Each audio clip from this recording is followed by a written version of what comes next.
வணக்கம் ஃப்ரெண்ட்ஸ், இங்கே பாருங்கள். நாங்கள் வந்து மீஷோவிலேருந்து பெட்ஷீட் ஆர்டர் பண்ணி பெட் கவர் வாங்கினேன். எப்படி இருக்குன்ட்டு வாங்க பார்க்கலாம். நம்ம நான் ஆர்டர் பண்ண கலரே வந்திருக்கு, காட்டனாகவும் இருக்குது.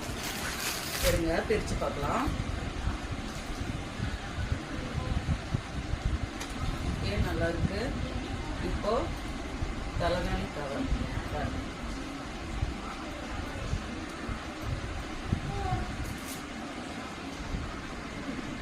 சூப்பர் பாருங்க ஃப்ரெண்ட்ஸ், ஓரம்லாம் அடிச்சிருக்கு. இப்போ அதே மாதிரி தலகாணி கவரில் எக்ஸ்ட்ராவும் துணி விட்டுருக்காங்க. நமக்கு தலகாணிக்கு பத்தலைன்னா நம்ம இதை பிரிச்சுட்டு இந்த இன்னும் கொஞ்சம் ஒரு 1/2 இன்ச்சு நம்ம பிடிச்சிக்கலாம். ஏன்னா 1 இன்ச்சு பிடிச்சிருக்காங்க. பாருங்க எக்ஸ்ட்ரா எவ்வளோ துணி விட்டுருக்காங்கன்ட்டு தெரியுதுங்களா. நமக்கு தலகாணிக்கு இது கவர் பத்தலைன்னா பிரிச்சுட்டு